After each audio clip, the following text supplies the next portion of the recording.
Now it's time to build them. So this is talking about the example I gave where they had a camera and attached the camera sensors to the patient's tongue. Essentially, the brain adapts and you're able to interpret that data as sight, even though you're feeling it on your tongue. So this kind of crisscrossing of sensory abilities got me thinking about your call-in, Mike, and the idea of the third eye. And that idea of the third eye or the psychic eye has existed in many practices and esoteric religions for thousands of years. Could it be that these practices that try and develop this are simply rewiring some key part of our brain, some part of us that is able to see into other dimensions? We all have the basic hardware to do this, but some of these practices lay down the cables, if you will. So I wouldn't stop your meditation just yet, Mike. Just write it out. I think it's probably all natural and just see where it takes you. And I started looking around the web for a few more examples of this kind of rewiring of people's sensory abilities. And I came across an article by Thomas E. Raffel, who's the co-author of the book China's Super Psychics. And he writes about some research in the field of training psychic abilities in children.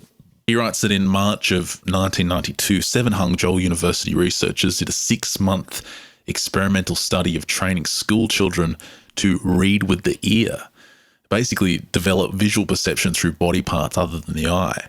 And this project, led by Tian Wei-shun and Zhu Huizhong, involved 1,222 students from elementary through to high school, of which 623 were boys and 599 were girls.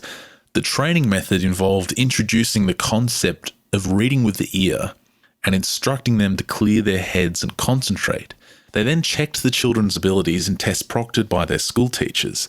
Their results were that 12% of the children aged 17 to 13 had the power. The best age for training the ability was found to be 9 years old, at which the success rate was around 20%. And then he cites some research by a Chinese professor, Tang Jiaomin, who mentions a similar experiment he did in Shubaoyi of China's Bangbu Medical Institute.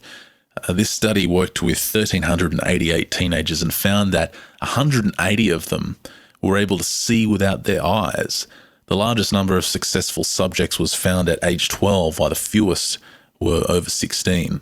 Now, apart from seeing without the eyes, the Chinese also did research in the 1990s into X-ray vision or see-through vision, and they kind of wanted to develop it as a tool for medical diagnosis.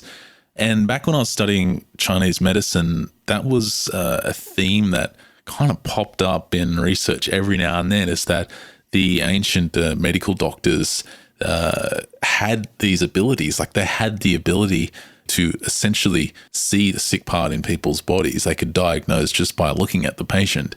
And there were some suggestions in text that, they had this special sight ability.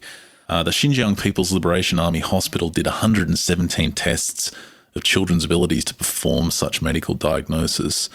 In 22 cases of examining for diseases in the head, the children were correct 17 times, partly correct 4 times, and wrong only once. In 53 cases examining the liver, the results were 43 correct, 5 partly correct, and only 4 wrong. So as wild and outlandish as those figures may first appear, the fact remains that there are children who have been discovered to perhaps have these supernormal abilities. There's also a link on this website, which I'll put in the show notes, to some similar research being done in Russia. And I remember years ago on an episode of Ripley's Believe It or Not, they were talking about 2 young kids from China who could read books with their hands, bizarrely enough. I had a Google search for that, but couldn't find any information on it. But these stories exist, and it could also relate to the idea that there are these kind of special children coming forth in this time period, or indigo children, as we've heard them referred to. Thinking back to the interview with Mary Rodwell on episode 27, she talked about the indigo children and these special psychic children coming forth in this time period. And coming up for premium members, I actually have a story written by one of these children who's now 19 years old, who claims to have all these abilities, and she writes from her perspective what it was like growing up, knowing that she had some special skills that made her different. So stick around for that if you're a premium subscriber. And that does bring us to a close for this episode of Mysterious Universe. Thanks for tuning in. If you want to find out more about the show, head on over to mysteriousuniverse.org. You'll find all the links to the articles we've covered on this episode, as well as the music. You can download the MP3 tracks and all the music's from the IOTA promo net, which you can find at iotalliance.com. Check out the forums. There's a link for them in the sidebar. You can discuss all the topics we cover on the show and more. And special thanks to Network Designs Inc.